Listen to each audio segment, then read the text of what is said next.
Good morning, good evening, or good night, wherever in the world you are, whatever time of day you're watching this. Hope you are doing well, and welcome to your match preview for Arsenal, or Varsenal lately, should we say, versus Nottingham Forest, live from the Emirates on Sunday at 2 p.m. In today's video, as always, we will go through the predicted team news for both clubs, be it Nottingham Forest and Arsenal. We'll talk about where the game can be won and lost. And also, can another upset be on the cards? I think the belief is growing, but I guess I'm just gonna be level-headed and see where we are with this one. So let's get into the video. Before we do, as always, please don't forget to give the video a quick like, subscribe to the channel if you are new, and if you'd like to support us and become a member, and thank you to all those members who have recently joined as well. Don't forget there's a new emoji of the great man Brian Clough that you can spam in the chat as well for you now. Let's get into this one. It's a big one.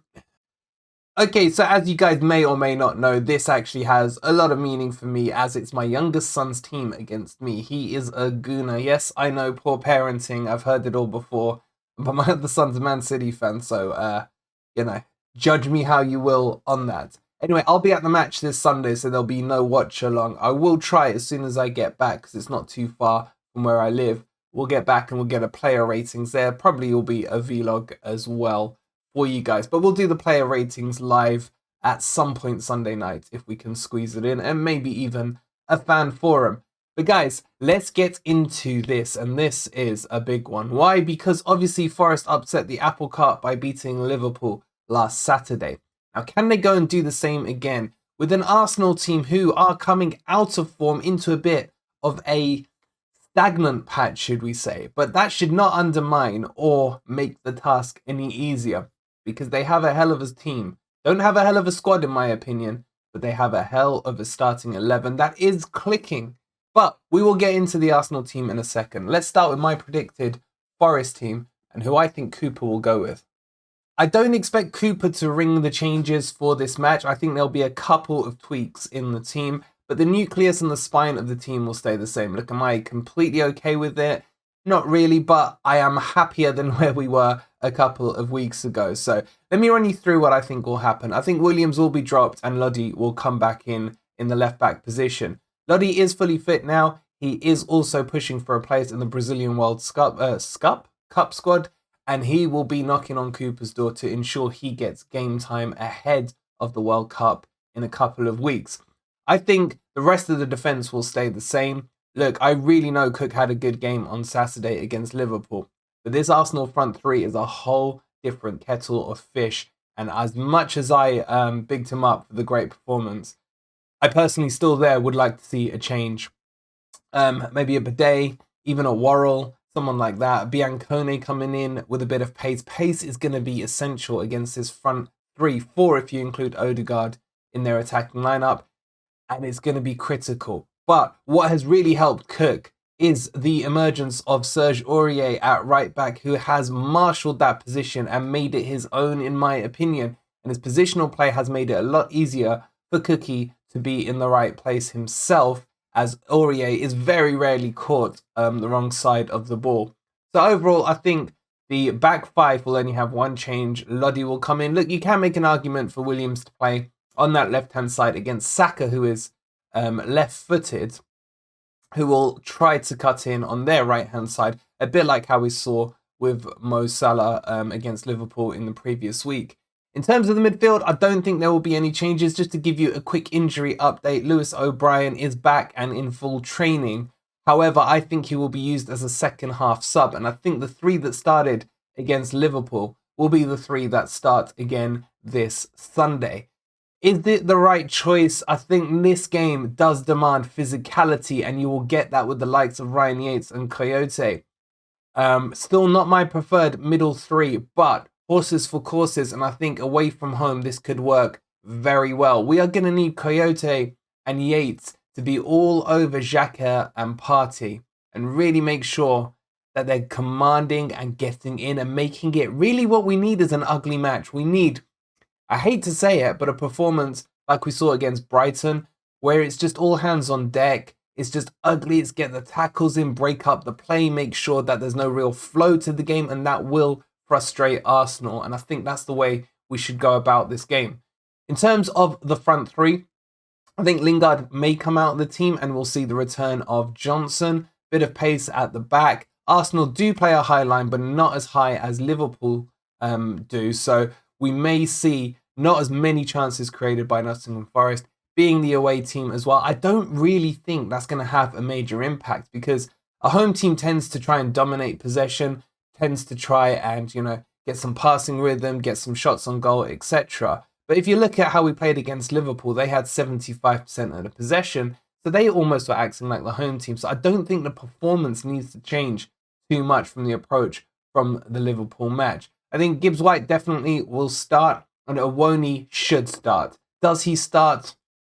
Away from home, Cooper seems to like that false nine with Jesse Lingard in there, so maybe Gibbs-White will end up front or on the right with Jono up front. I don't know. My opinion is Owoni should start. Let me know down below. Do you agree we keep a number 9 or do you want to see us reverting back to that false 9?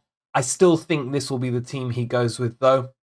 And honestly, I'm getting happier with the team selection as each week goes by. You're starting to see connections between the players, which is really good.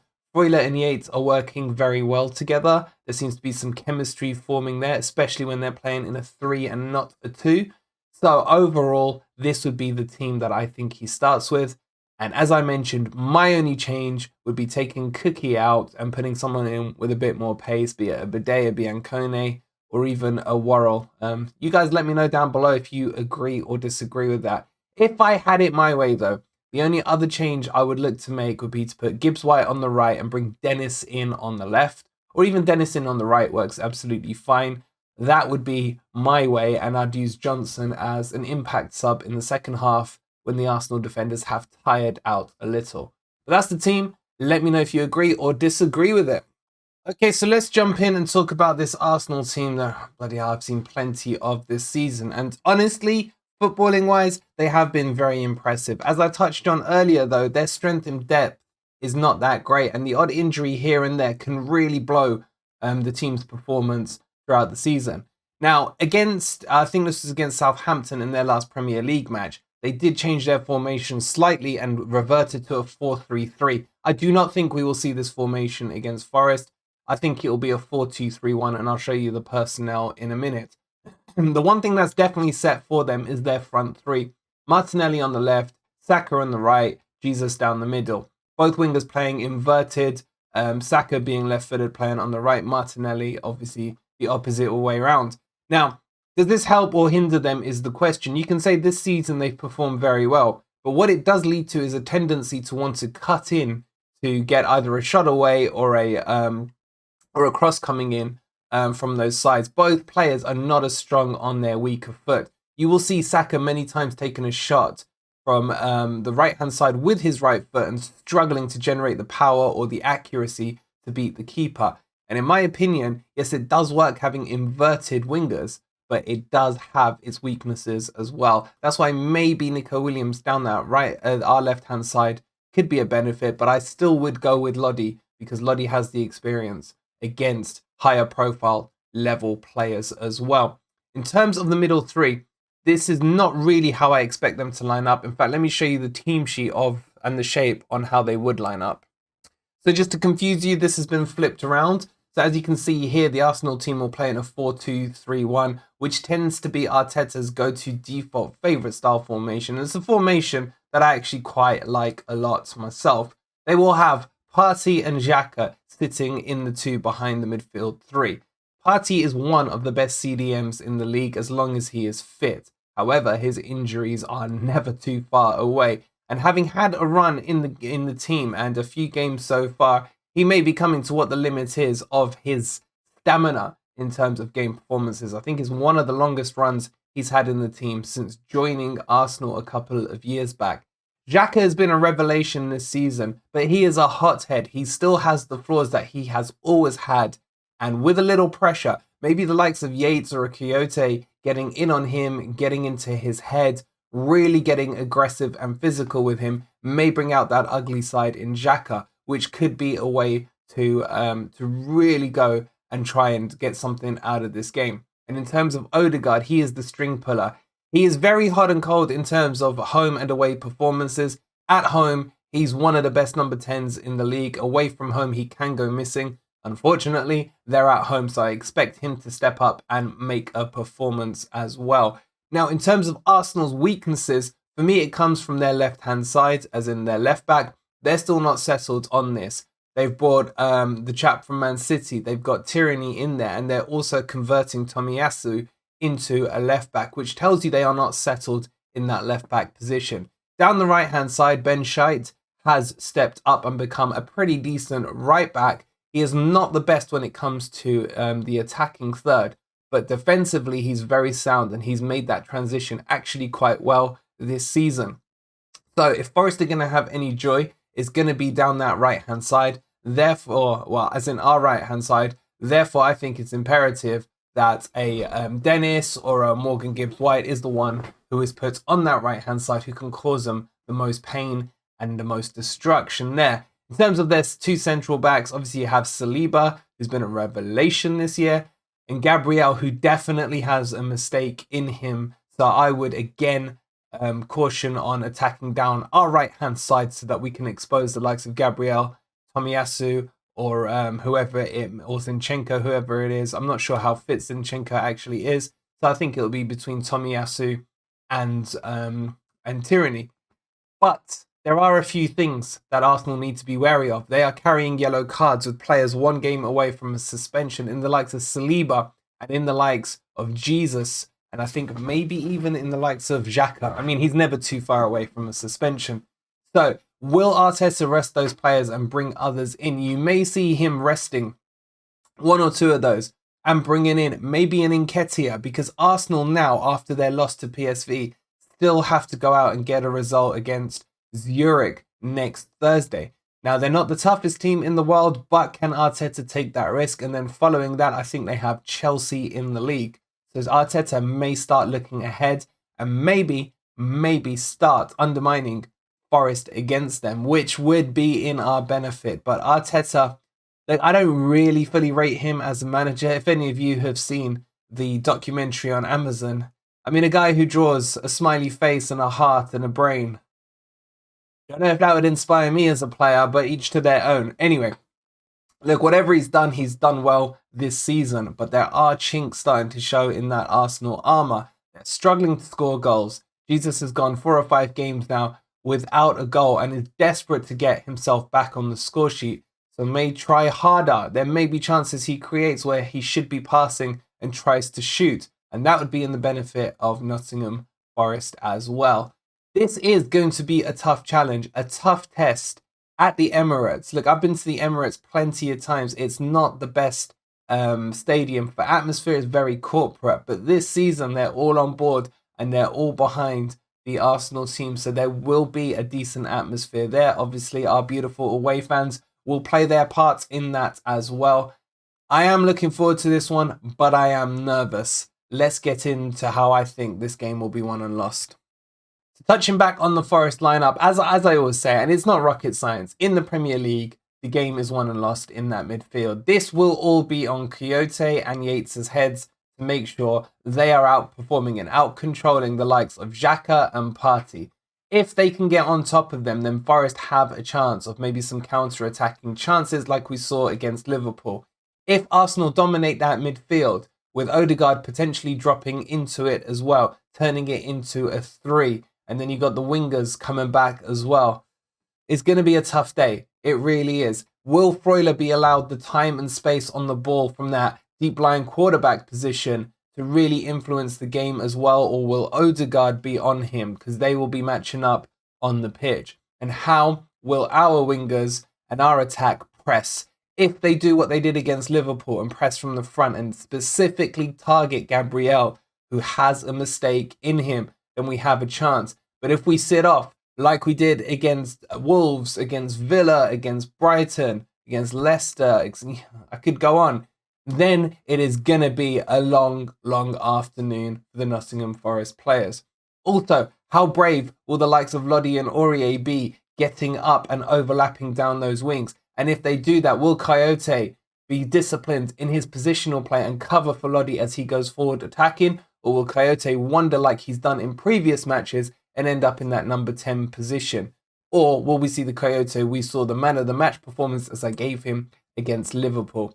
This is a tough one. There is that growing sense of belief in the Forest fan base that we can get something out of this. And I understand it. We're on cloud 9 after the Liverpool match. But let's just be cautious. And let's say that taking a point away from the Emirates is a huge result, and a result I would be more than happy with. Look, for all of Arsenal's beautiful football, the amount of points they've scored this season, the amount of goals they've had apart from in the last few games, they are still Arsenal. And Arsenal do not like a physical encounter. I think back a few seasons back when they were always broken by physicality. Even ugly teams such as Stoke were able to break them down and get things out of the game. Last season, Southampton gave them problems. Even this season, Southampton have given them problems. Why? Because they don't give them time on the ball. If you allow to Arsenal time on that ball, they will punish you. But if you close them down, if you press on them, if you make sure they're not getting that freedom on the pitch, they will panic. Forest need to still be in this game at half time, even up to the 70th minute, and then bringing on the likes of Mangala and O'Brien to really marshal and shore up that midfield may be the best option. If Forest end up needing to chase the game by a goal or two, then it's not going to work. It really isn't. So we have to get, look, the best thing for me that Forest should do in this game is split it up into 20, 25-minute periods or 15-minute periods. First 15 minutes, get through it, quieten the crowd down. Second 15 minutes, start to frustrate the Arsenal players. Give away a few fouls. Keep breaking that play up. Next bit, get to half-time at 0-0. Into the second half we go. The frustration will start building up with the crowd. If we can get to the 65th minute, make the changes, freshen the legs up, and then see if we can nick something on a counter-attack or something like that. I honestly believe this Forest squad is good enough to compete with the likes of Arsenal, Liverpool, Man City, whoever else. It just needs some belief. And hopefully that belief's been installed by that Liverpool victory last Saturday. We're just going to have to wait and see. The one thing we can't come away from this match with is an absolute tonking, because that means that last Saturday is null and void. All that confidence that's been built up from that game gets shot just like that. So if we are going to lose, there's a right way to lose, and make sure that we put the performance and leave everything, as they say, on the pitch. I don't know how I feel about this match, guys. I'm so confused on predictions right now. If I predict Forest to win, they lose. If I predict them to win, to lose, they draw. And if I predict them to draw, they win. I guess I predict a draw then. I'll take a 0-0. Whatever that means in my psychologically warped mind, I will take a 0-0 right now if you offered it to me. Something to add to the building block that we had from the Saturday match against Liverpool would be huge in my opinion, and I'd be more than happy with it.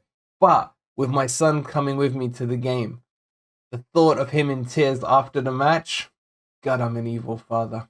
Could we do it? Could we do it? Let me know your score predictions down below. Can Forest get another result, be it a win or a draw? Let me know what your head's saying, and let me know what your heart's saying. I'm looking forward to seeing your answers. That will be the preview for today. I hope you've enjoyed the video. I'm sorry I can't be conclusive with which way I'm thinking, but we do always beat Arsenal. I will say that. We are always in their heads, living there rent-free. Can we do it one more time? We'll find out on Sunday. Thank you for watching, and come on you Reds.